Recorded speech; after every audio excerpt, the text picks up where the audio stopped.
I feel like I was turning this path and it was right up there in the woods. I smell something. Okay, close.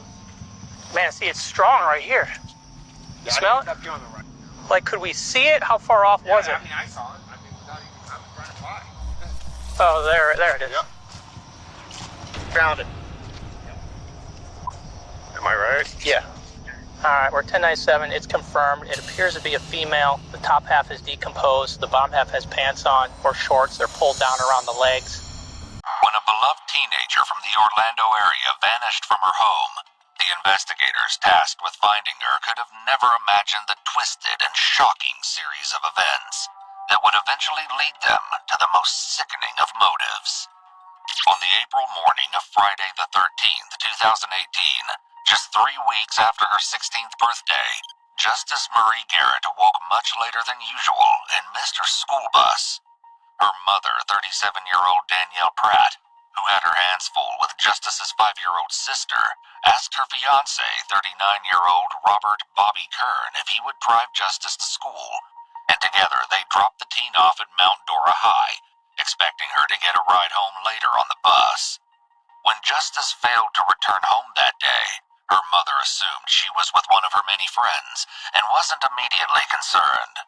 However, by the next morning, when Danielle still hadn't heard from her daughter, she started to get a sickening feeling and hurriedly called the police to report Justice missing.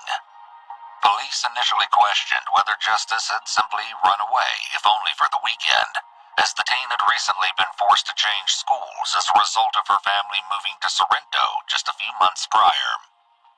This sort of transition can be difficult for anyone, but especially for a straight-A high school student midway through their sophomore year. So police assumed this to be typical teen behavior, and the girl was likely spending the weekend with friends. Her friends, however, insisted Justice was responsible and exceedingly mature for her age, and her mother stated that she had no reason to run away. In fact, the more people the police spoke to about Justice, the clearer it became that something had to be seriously wrong, as everyone had only good things to say about the 16-year-old. Other friends assured the investigators that she wasn't depressed, she didn't take illicit substances, and she wouldn't just run away, even though her mom moved her around frequently. This last part was certainly true. Over the past few years, the family had moved multiple times for unknown reasons, but in each school Justice attended, she left with a new group of devoted friends, most of whom she seemed to keep in touch with after leaving. The police definitely had their work cut out for them during the initial interviewing process, talking to literally dozens of teens about the missing girl. Soon, bizarre rumors had started circulating on social media. Among them, Justice had been spotted sleeping in cemeteries, or she was being hidden at the house of a friend after running away. These rumors all turned out to be falsehoods told with the goal of selfishly gaining attention, and those most loyal to Justice started picking fights with the ones suspected of spreading the misinformation, leading to at least one girl being suspended from school at that time. Police eventually narrowed down the massive pool to a handful of Justice's closest school friends to talk to them about the missing teen's behavior at school on Friday, or if they had been with her at any point that weekend. What they learned from these friends completely derailed their prior assumptions and caused the investigation to be drastically rerouted. Not only had Justice not been with them that weekend or Friday afternoon, but none of them had seen Justice at school that day. A Snapchat posted at 6:48 a.m. to Justice's account shows that the teen had been dressed and ready for school just before leaving the house that day. But no one at Mount Dora High could recall seeing Justice on April 13th. How odd, thought the investigators, that Justice seemingly vanished between being dropped off at school at 7:25 a.m. and actually making it into the building for first period. Before investigators could dive deeper into this unusual development, a heartbreaking and tragic new piece of evidence would come to light. The following footage has never been seen before. Yep. So I think we passed like Winmusset Road when we came in. So if we kept walking west, run into the road. It's hard to know which way these trails are I know, and out above. what I did was I walked straight out east. That way I knew the sun was on my back, but that marking there, so we're right in the area. You're not going to be able to follow us all the way back here. We've taken a number of different trails. Right now we're headed in an easterly direction. We're trying to find the trail that he saw it on. If it's possible, we may have, if we could get Air 1 to come up, maybe assist. It's getting real dark back here now. I don't know. There should be a whole bunch of vultures near it. Way out. I'm seeing any footprints. I think if it was anywhere, it's back up in this trail. I see my dog looks right here. Lots of trees down.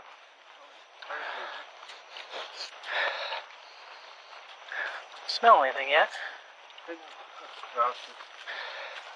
Let's see if they got our footprints. Yeah, there's boots right there, right? Yep, those are our boot prints, yep.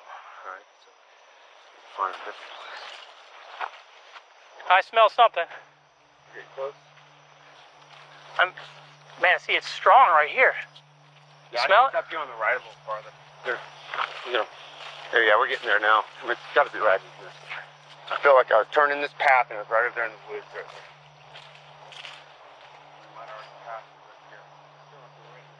Like, could we see it? How far off was it? I mean, I saw it. I mean, without even, I was running by. I was like, Oh, there it is. Yep.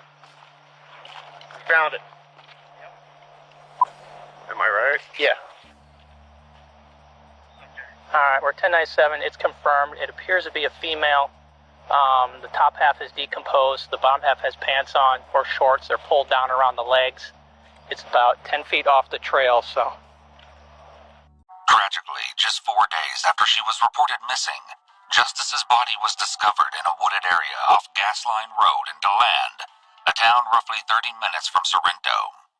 A longtime member of the Daytona Hash House Harriers, a runners club based out of Daytona, Florida, had been out for a game of hares and hounds that morning when he stumbled across the grisly sight. When this particular runner took off into the woods to track the hare on the morning of April 18th, he had no earthly idea that what he would actually find that day was one of the most gruesome and heartbreaking crime scenes in DeLand's history. Justice's body was heavily decomposed, and there was ample evidence of animal activity, but it was clear from the state of her remains that she had been the victim of a brutal crime. The body was found about 10 feet off the jogging path, with the top half being mostly skeletal, and the bottom half and remaining clothing, such as pants left pulled down around the ankles as the officer mentioned, were later found to have been covered in bleach. Their worst fears now confirmed, the police began to redouble their efforts and questioned everyone again in a newfound state of urgency, determined to find the person who had brutally killed Justice. They started with the jogger who had found the body. He told police he'd seen a man in a hoodie near the path on the day he found the remains, but when the man heard the approaching police sirens, he took off into the woods. Curious to see if this man was seen near the school, detectives requested footage of the drop-off zone at Mount Dora High on the morning of the 13th, and upon receiving it, were quite surprised by what they saw, or more accurately, what they didn't see. Not only was no one suspicious seen at the school that morning, but neither was the dark blue Ford Explorer containing Danielle, Robert, and Justice that should have been in the student drop-off zone at 7:25 a.m. Danielle and Robert both told investigators this was the time and vehicle in which they had dropped Justice off. So why was there no record of it anywhere on school grounds? Faced with the death of her daughter and increased pressure from police, it was at this point on April 29th that Danielle finally cracked and admitted the truth to investigators. Danielle and her fiancé Robert hadn't taken Justice to school the morning she disappeared. Instead, Robert had dropped her off somewhere in Sorrento so she could meet a friend. Detectives demanded to know the name and location of the friend, and Robert had to admit that he didn't exactly know, stating that he only knew that it might have been a boy and that Justice had been asked to be dropped off and picked up later. Since Robert had a handyman job waiting for him up in Volusia County that day, he didn't press her for details, but instead complied with the teen's request. Wanting to be liked by your prospective spouse's children is a somewhat reasonable excuse for Robert to behave this way. But why would Danielle lie about being in the car that morning? Well, as it turns out, she didn't want to get Robert in trouble for driving with a suspended license when it was she who had asked him to drive Justice to school that day. Now understanding why the two had initially lied, investigators were invigorated by their new lead. If they could track down the friend Justice had been with, it was likely that he or she was the last person to have seen her alive. But there was one big problem. Neither Robert nor Danielle knew anything about this person. Desperate to discover who the friend was, police had no choice but to turn back to Justice's friends. It was here that they finally caught a break, when one friend mentioned a possible lead, a boy Justice may have been flirting with on Instagram. While it was true that Justice didn't have a boyfriend, according to her friends, she'd been commenting on and liking a boy's posts, and that they may have been on the verge of dating. The only problem was the friend also didn't know the boy's handle or his full name, so the police had to dig through Justice's social media account to find any contact she may have made through the platform, and what they found was disturbing. Direct messages that had been sent to the teen's Instagram during the weeks leading up to her death read as follows. "You're a cutie. How old are you? You got a BF. Talk to me, beautiful. You don't like guys. I love your cover photo. God, you're sexy as f***." All the messages came from the same profile, one supposedly belonging to an 18-year-old muscle-bound young man living in the area, though no one matching the photos had ever attended any of Justice's schools or was recognized by anyone who knew her. Even though Justice herself never responded to any of these messages, detectives felt confident that the owner of this Instagram account was the key to solving this case, and, as it turns out, they were right. However, not in the way anyone could have possibly imagined. Upon obtaining the information to trace the account back to the phone it was linked to, investigators finally learned the shocking truth. The phone didn't belong to an 18-year-old besotted schoolboy at all. It belonged to a middle-aged man by the name of Robert Bobby Kern. That's right, it was the loving stepfather. Police wasted no time tracking him down and confronting him with this new development.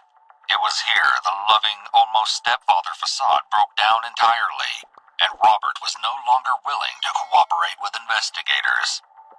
This, coupled with the earlier lies about driving Justice to school, were big red flags, some which prompted detectives to place Robert Kern under arrest and re-examine everything they knew about him.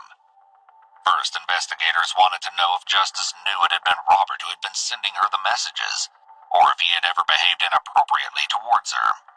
It's unknown, but it's not hard to imagine she didn't know yet, since despite Danielle referring to Robert as her fiancé, they'd only been dating since the late fall of the previous year, and Robert only stayed at the house periodically.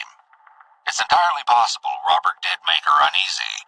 However, despite him telling investigators how they were already practically family, one of her closest friends, Rochelle, was quick to point out that he was definitely not her stepfather. Yeah, it was Friday night, and her mom's boyfriend came to my house and was like, "Oh, have you guys seen Justice?" and stuff like that. So, that was on Friday? Yeah, Friday night. He came to my house. Is that the stepdad or real dad? It's a stepdad. It's like her mom's boyfriend. He's not really like a stepdad. She just like got with him, I guess, or something like recently. This had been the first time Rochelle had ever seen Robert, since Justice had always stayed over at Rochelle's house. She stayed over so frequently, in fact, that investigators had to question if Justice was uncomfortable in her own home. She'll always be at my house, and then like when she moved, I'll talk to her like a couple times a week, probably, like only text her. And then I started like calling her more like after her birthday, and then we started like calling each other, and then she started like staying over my house like on the weekends. How many times do you think she's been to your house? A lot, all the time. Like too much for me to count, because it used to be like literally like a whole month she stood at my house. My mom Does she not like being home or something? I don't know. That's what my mom was saying. Like the other day, me and my mom and my sister were talking, and my mom was like, well, like she used to stay over here and you guys never go sleep over her house. So it kind of seems like she don't like being at her house and stuff like that. I don't know, it's because like I don't know why. She never really told me nothing like that. I don't know when her dad came to my, not her dad, when her mom's boyfriend came to my door, Friday, like that night when he asked me, he kind of scared me. Like he looked a little bit creepy. And my mom was like, oh, like what if she don't like being at home because of him? Like what if he, like we never know, he could be doing anything. Like he looks creepy, he looks weird. But other than looking creepy, why did he give you a bad vibe? Did he say something? Did he act a certain way? He didn't act a certain way. He just looked like weird. Like he just looked weird. Like what? Like what would he do? What do you think? I don't know. He just looks. Would you want to leave the house with that guy? No, I wouldn't even want him in my house, to be fully honest with you. Rochelle may have not been able to articulate exactly what it was about Robert that made her suspicious, but investigators were definitely starting to get a clearer idea. Convinced they were on the right track, they dug deeper into his background, scouring his past and the rest of his phone records, and what they found was sickening. The following may be too disturbing for some viewers. It turns out that Robert did have a criminal record, including 2 counts of burglary from the early 2000s, but it was his internet search history that proved the most damning. Police found searches such as knockout drugs, GHB, and chloroform, along with several searches for father-daughter, between father and daughter, and brunette in the woods in the weeks leading up to Justice's disappearance. In addition, the location of Robert's phone matched Justice's for the entire morning, showing that instead of driving the teen to school, Robert had driven them both straight to the woods and to land, where the phone stayed stationary for over an hour in the location where Justice's remains were later found. It was during this stationary period, a time Robert originally claimed he'd been working a handyman job in Volusia County, that investigators believe he dragged the teen from the car into the woods, then proceeded to brutally assault and murder her. The medical examiner later testified that the cause of death was most likely strangulation, though this couldn't be definitively proven since a key neck bone was missing from the body at the time of discovery. In addition to her pants being pulled down around her ankles and drenched in bleach, Justice's sweatshirt and bra were found pushed up around her neck, and her nose had been violently broken shortly before her death. The state of Justice's clothing and Robert's search history leave little question as to motive, though we will probably never know for certain, as Robert never testified. The defense didn't call a single witness to the stand, but that may have been due to the overwhelming amount of evidence stacked against him. In addition to the plethora of lies Robert had told investigators and the information gathered from his phone, bits of plant matter from the exact area Justice's remains were found were located in his car after he stated he had never been to the area. Danielle later testified at trial saying Robert had convinced her not to call the police when Justice first appeared to have gone missing. In one final twist, investigators discovered that on April 16th, Robert's phone pinged at the location of the murder for a short period of time. It's believed that this was when he dumped bleach over Justice's remains in an effort to further cover his tracks. As stated by the prosecutors in the case against Robert, Justice Marie Garrett was entirely a victim of circumstances. Those who loved her will remember her for the beautiful and kind soul she was, and the lives she brightened along the way. It took the jury only 30 minutes to find Robert Kern Jr. guilty, and he was subsequently sentenced to life in prison, with an additional 5 years for tampering with evidence.